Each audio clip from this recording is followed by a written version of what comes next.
Hey everybody, and welcome back to another video here.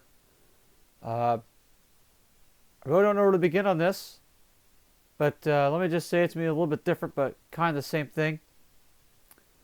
Uh, I'm going to try to do something here. Hopefully this will work out, and hopefully it does, but if not, it's okay. I'm just trying to do my best on this, and hopefully you guys will like this and such, and if you guys like what I'm going to be doing here for this, I'm going to continue doing it. So, um, I'm going to try to do my best in this, but I'm going to make something called a podcast.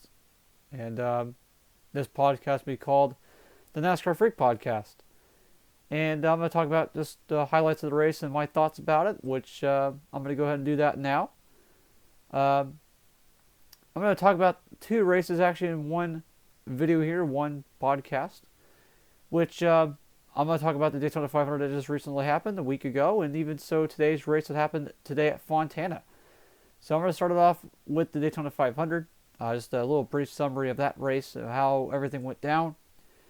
Austin Cindric won the Daytona 500, and just only in his 8th Cup start, the rookie driver this year. Austin Cindric, in just only in his 8th start, gets himself, locked in the playoffs with the Daytona 500 win. And he is one of 9 drivers that have won their first career Cup wins in the Daytona 500. I'm actually going to name those out right now. I got me a little bit of notes. I'm so sorry I have to use paper. I'm so sorry about that. But one of the 9 drivers that get their first career wins at the Daytona 500 with Austin Cindric are Tiny Lund, Mario Andretti, Pete Hamilton, Derek Cope, Sterling Marlin, Michael Waltrip, Trevor Bayne, Michael McDowell, and then Austin Cindric, basically the 9th driver of that.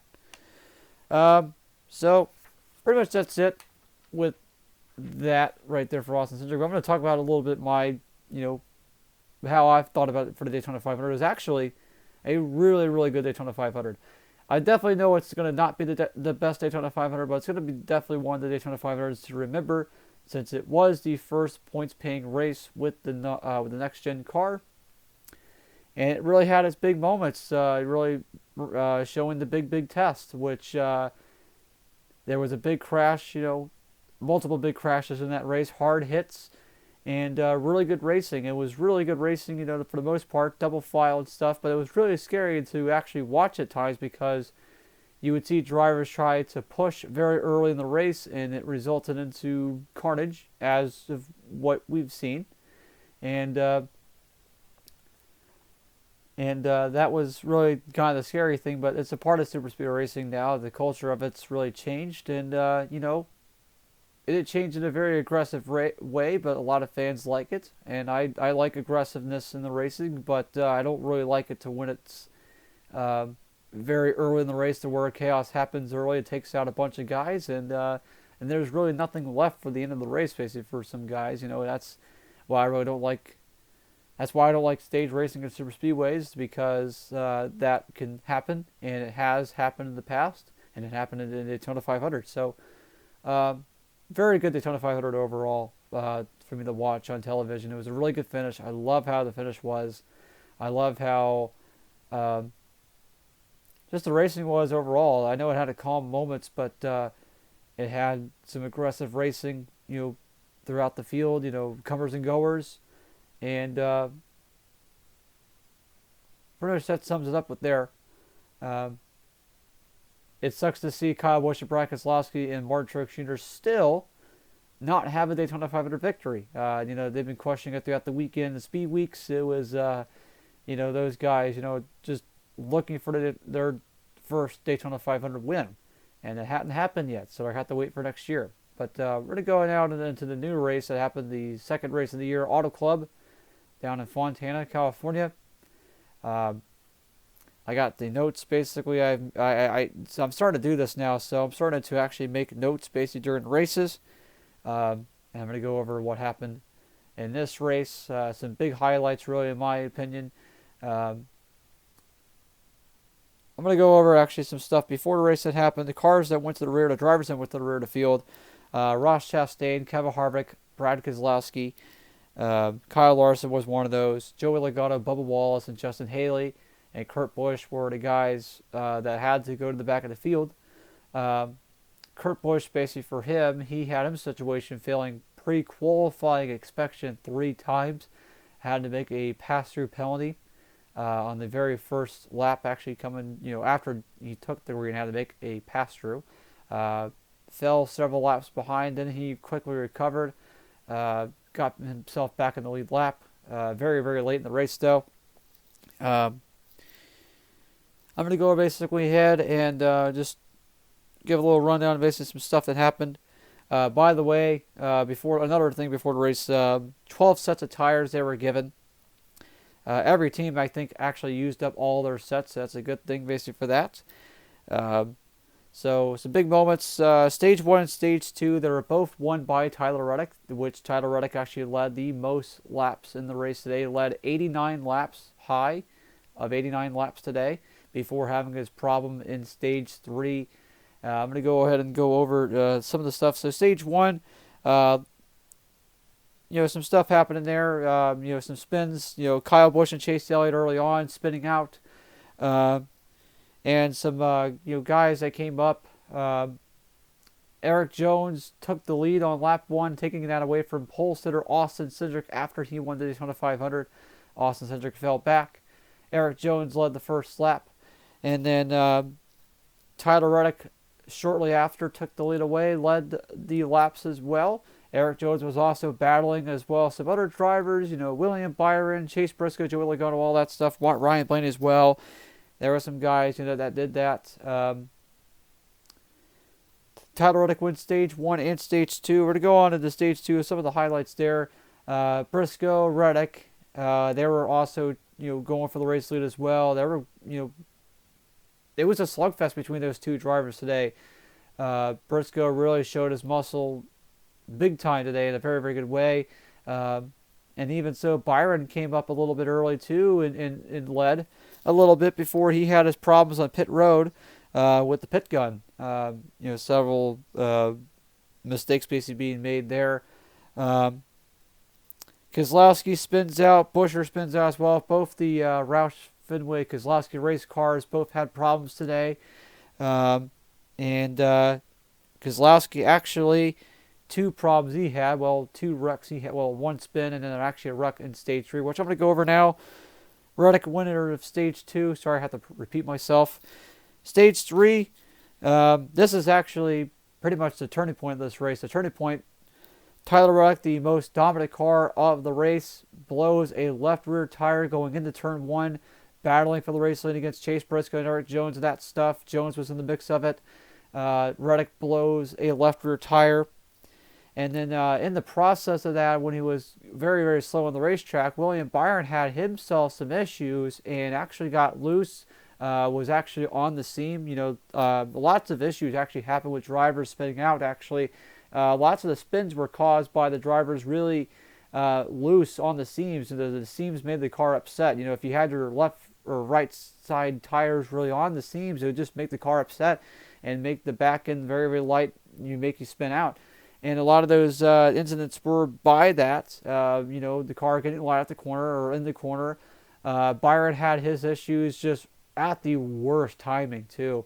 Got loose on that seam, corrected it, went up the racetrack. And I'm going to pretend a little bit. Sorry, I'm using my hands and covering up my shirt and stuff. But Reddick was on the outside, very slow. Byron, he's on the inside trying to get around Reddick.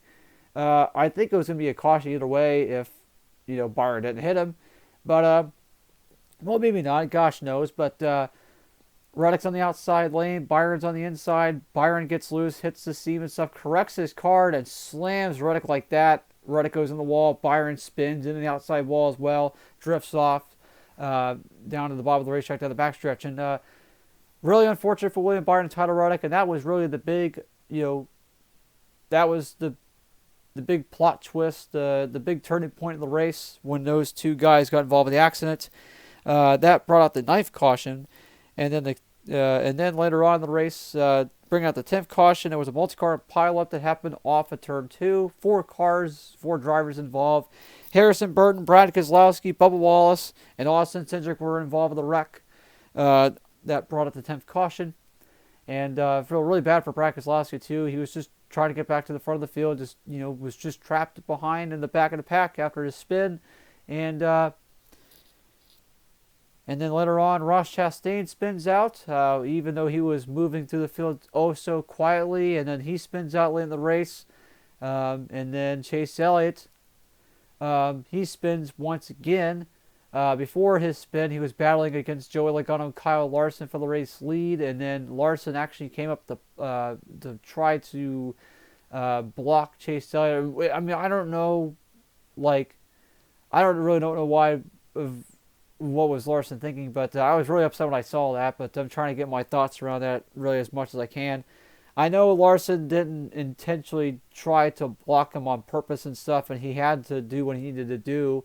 He didn't try to wreck him on purpose, but he just needed to do what he needed to do going up the racetrack so he can arc the corner and actually run his line. Chase Elliott was just there. Larson just went up and hit Elliott. Elliott hit the wall, saved it, from spinning out and stuff, which was good for Elliott, but then he spun out later on. In the next several laps, fell back.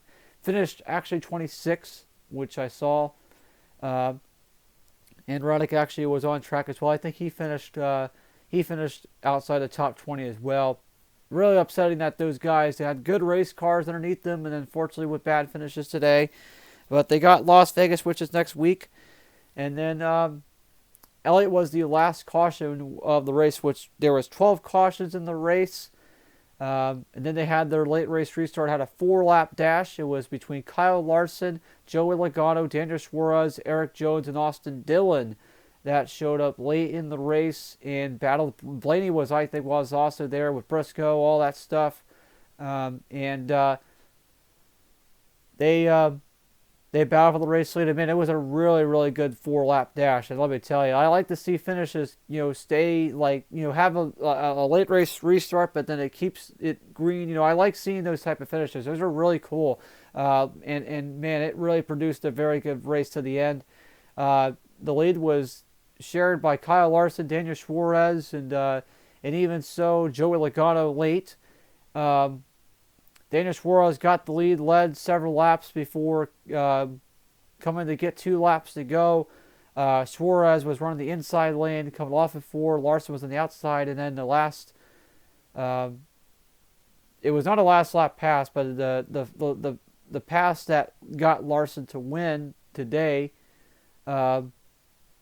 was coming off of 4, got 2 laps to go. Suarez was on the inside lane, Larson was on the outside, and Larson had a huge run off of 4. And then Larson just got the advantage on that. Went to the inside of Suarez. Suarez couldn't block. And then Larson just passed him for the race lead. Simply just that. And then Larson held off a hard-charging Austin Dillon to win the race here today at Auto Club. And now I'm going to give my summary. My thoughts, my opinions about the race. Very, very, very good. I really enjoyed this race a whole lot. I know it sucks for Reddick, and I know it sucks for Suarez to have issues and stuff, especially Tyler Reddick after he had the dominating car of the race. 89 laps, he led 89 laps before his troubles. He recovered, actually stayed on the racetrack to finish the race. I know Kyle Busch had troubles. He actually finished on the lead lap, finished 14th. I know it wasn't a win for Kyle. I know it wasn't a good run for him. He had his troubles and just stayed in the back of the field, but he just kept fighting. He just kept fighting, kept staying in there, which was good.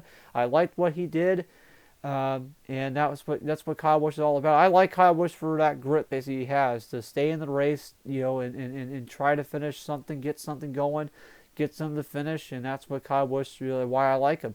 Kyle Larson, my goodness, man, he sure is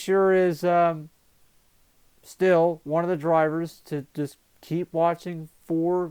Every race. He's always up in contention.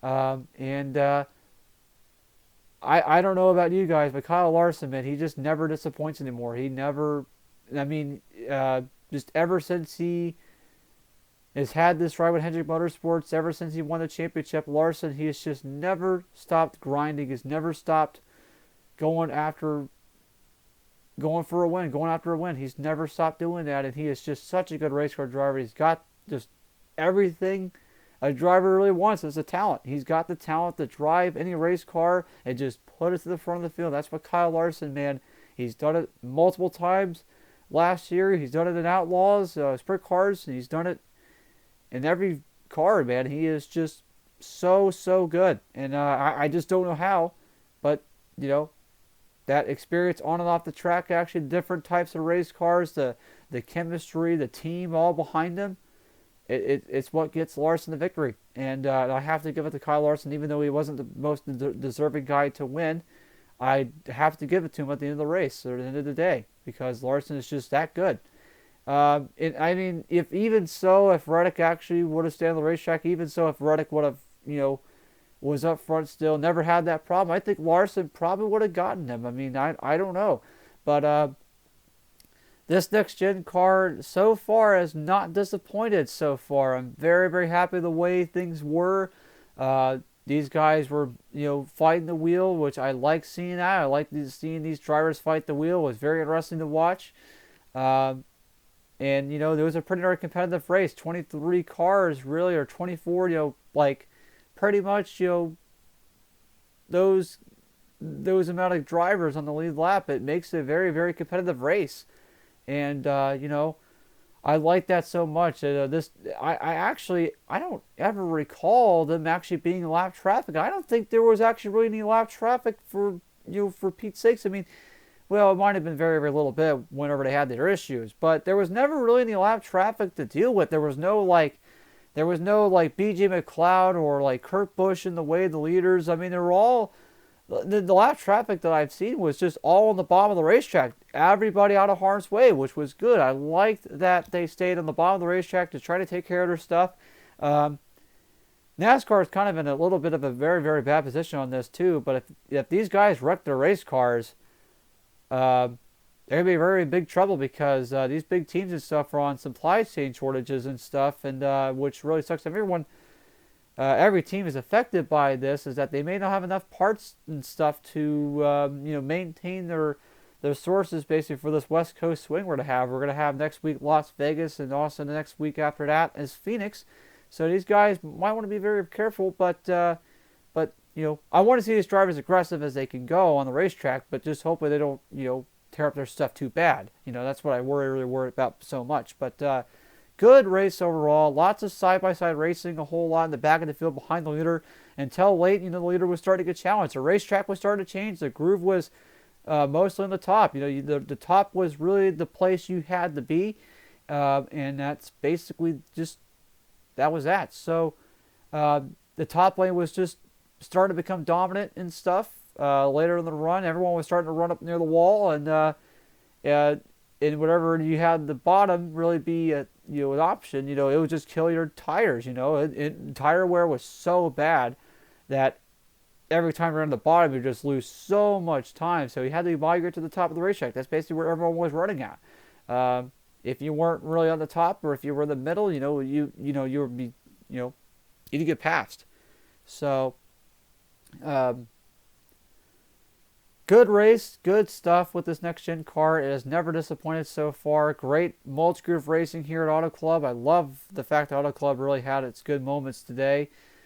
4-5 wide racing and stuff, and these guys actually going a lot faster on the straightaways than last year's car was, or else 2 years ago, whenever they went to Auto Club 2 years ago and had their race. There was never a race at Auto Club last year, but 2 years ago was a lot slower. But this year was a lot better, a lot faster, a lot of, lots of good racing all around. Drivers working the wheel. And that's what Mark Martin wanted to see. That's what one of us wanted to see. And we got that today. We got everything we wanted to see. Lots of good passing for the race lead. Lots of action battles going basically for position. Drivers fighting the wheel. I like seeing that. That's what I want to see throughout the season.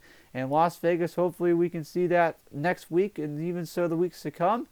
And the weeks to come, actually, I'm going to really say this now, but whoever is running up front, basically whoever was running up front this race, and those, whoever's going to be running up front next race, let me tell you, if the guys that show consistency next week and the week after, those are going to be the people that are going to be running for wins every week. But we could see another parity of drivers coming and going. I mean, God knows. I'd like to see more parity of that because these guys are running basically equal equipment, but somewhat not really of the talent. The driver's talent is really what gets the driver where he's at. So, and even so, good crew guys, good good team, good chemistry. That's basically what helps out too. But the driver really at this time, with these cars basically mostly down to spec, it's what's going to really help them. The driver's talent's going to really get them capability of them running up front every week. So that's about it for Auto Club. Larson wins. 2 drivers, 2 different winners. Austin Cindric, Kyle Larson locked in the playoffs. Good racing so far to 2 weeks. Man, it's good start. I love this. I love the start that we had. Hope it continues to be good. I know there's going to be some boring races there and there, but that's okay. Boring races, sometimes we get to learn from them. I'm taking notes as much as I possibly can. And Auto Club never disappointed. It was such a good race to watch. I was totally invested into it. I hope you guys were as well. I know it's going to be a long goddamn freaking podcast or long video I'm going to make. This is just the first start, of something brand new. Hope I can continue doing this and liking to do it. And if I'm kind of having issues doing this or people not really watching in these podcasts, I'm going to try to grab some advice, from some others and see, what they have for me to better myself in these podcasts and stuff for you guys. That's just about it. Thank you guys for watching. This has been the first full podcast. This is the NASCAR Freak, Jackson Becky here. And I'll see you guys in the next video. I did get some more NASCAR diecast. I actually may actually do like this style and just show off the diecast I got, do a diecast review on it. Maybe not. I don't know. Maybe just continue doing what I do. But lots of floating around the air. And I might not be making sense. It's very, very late for me. I'm very, very tired. Sorry if I'm not making any sense. But this has been the first podcast. So make sure you guys watch it. Just, listen to what I have to say. And this has been the first podcast. Thank you guys so much for watching. Make sure you guys like and comment, subscribe. I got more videos, and hopefully I'll make another podcast next time. Actually make a podcast. I'm going to try to make podcasts every other day. Try not to, hit you guys very hard with this, long of videos. But, yeah. Good week of racing, Really good week of racing. 2 good weeks of racing in the books. And I'm very happy about that. All right. I'm going to stop talking because I talked so much. I'm really thirsty. Goodness gracious me. And I'll see you guys in the next video, the next podcast, whatever I do. And signing out and God bless.